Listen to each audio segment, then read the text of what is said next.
Hello dear students.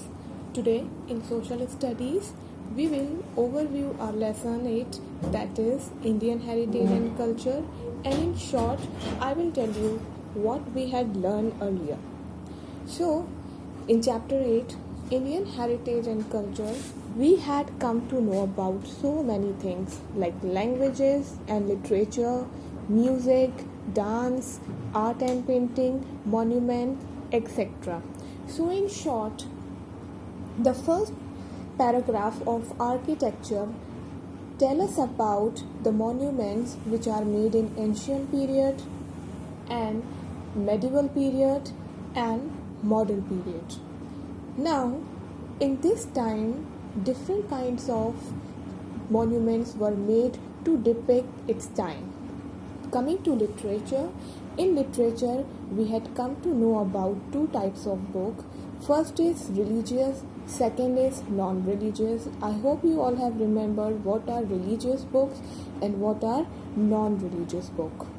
Same as it is.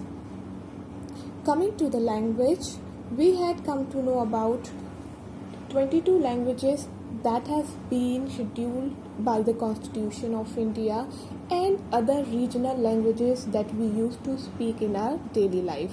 Coming to painting, we had come to know about different painting like Madhubani, Patchitra, Kalamkari, Gond, Burli, etc. and miniatures. I hope you all have remembered what are miniatures. Miniature is a mini form of painting. Now, coming to the music part, in music we have come to know about what is classical music, Hindustani and Carnatic, folk music, that is Bol, Chakri, etc. So classical and Carnatic music and their instruments that we use, and other forms of regional music like Rajasthani, Rasya and Maniwari of Tamil Nadu. Coming to the dance, there are various forms of dance forms like folk dances, for example Garba, Bhangra, Lavani, and classical dance like Odissi, Bharatnatyam and Kathak. Now Natya Shastri is a book which contains all rules and regulations related to classical dance. Now, coming to the monuments and UNESCO World Heritage Sites in India, I hope you all have remembered I had made one video on it and I have told all the heritage sites in India with their year and with the year in which the UNESCO had adopted it. I hope you all have learned, but some examples I can give you: National Park and the Mountain Railways of India, etc.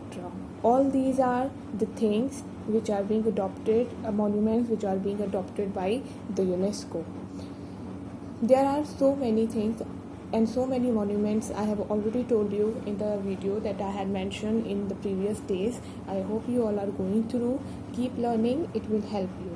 Now, I would like to tell you, in cultural heritage sites in India, there are three types in which the monuments can be divided. Like the first one is cultural heritage sites, and then natural world heritage sites, and the mixed one. Mixed one means which contains both of them. Thank you for listening. Keep revising.